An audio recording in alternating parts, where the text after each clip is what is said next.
Hello అండి, ఎలా ఉన్నారు అందరూ? ఈరోజు చామదుంపల కోడిగుడ్డు పులుసు చెప్పబోతున్నాను ఎలా తయారు చేసుకోవాలో. దీనికోసం ఫస్ట్ మనం ఇలా సన్నగా తరిగి పెట్టుకున్న ఆనియన్స్, టమాటో, పచ్చిమిర్చి తీసుకోవాలి. తర్వాత ఒక పాన్ తీసుకొని ఈ విధంగా కొంచెం ఆయిల్ వేసి కొంచెం ప్రీ హీట్ చేసుకోవాలండి.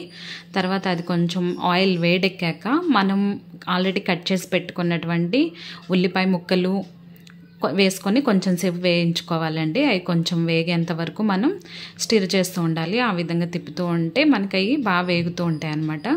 తర్వాత కొంచెం పచ్చిమిరపకాయ ముక్కలు కూడా యాడ్ చేసుకున్నానండి. ఆల్రెడీ ఎవరి కారానికి సరిపడా వాళ్ళు తీసుకోండి.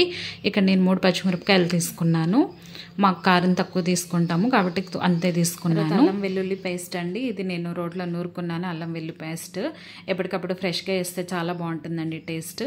ఈ విధంగా అల్లం వెల్లుల్లి పేస్ట్ కూడా నేను గిన్నెలో యాడ్ చేసేసి అది కూడా కొంచెం పచ్చివాసన పోయేంత వరకు 2-3 సార్లు ఈ విధంగా కలుపుకుంటున్నానండి.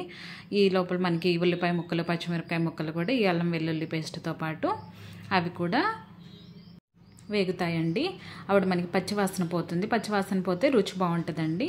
ఈ లోపల నేను చామదుంపల్ని వరకు బాగా శుభ్రం చేసేసుకొని కుక్కర్లో పెట్టి మెత్తగా ఉడికేంత వరకు ఉడికించేసుకొని తొక్కు తీసుకున్నాను, ఈ విధంగా చూపించినట్టు. ఇప్పుడు టమాటాలను కూడా ఇందులో యాడ్ చేశాను.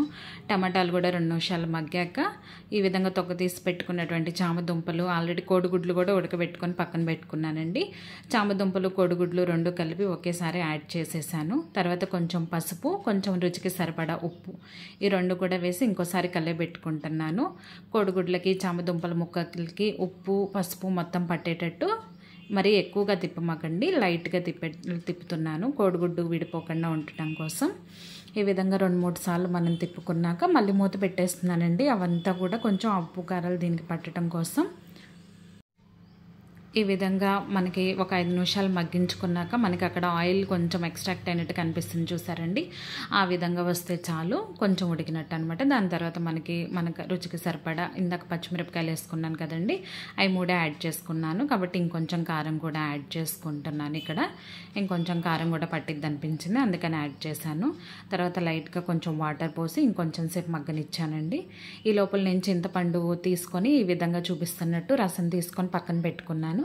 తర్వాత చింతపండు రసాన్ని కూడా యాడ్ చేసి అంతా ఒకసారి మొత్తం ఇప్పటిదాకా వేసి మొత్తం ఒకసారి కలయబెట్టుకుంటున్నానండి.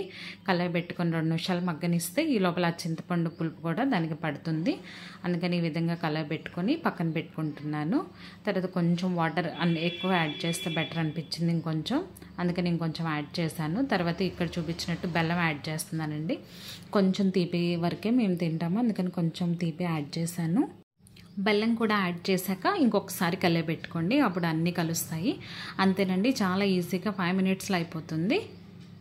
చామదుంపలు మంచి ప్రోటీన్ ఫుడ్ అండి. మనం అది కొంచెం చిగటిగా ఉంటుంది, ఉడకబెట్టుకొని తొక్కు తీసుకోవాలనుకుంటాం, కానీ అప్పుడప్పుడు వండుకుంటే చాలా మంచిదండి. షుగర్ పేషెంట్స్ కూడా తీసుకోవచ్చు చామదుంపల్ని. మంచి ప్రోటీన్ ఫుడ్ కాబట్టి పిల్లలకు కూడా మంచి బలం వస్తుంది. అంతేనండి, చాలా ఈజీగా చామదుంపల కోడిగుడ్డు పులుసు తయారు చేసేసుకున్నాం. మీరు కనుక మొదటిసారి నా ఛానల్ చూస్తుంటే లైక్ చేయండి, షేర్ చేయండి అండ్ సబ్స్క్రైబ్ చేసుకోవటం మర్చిపోకండి.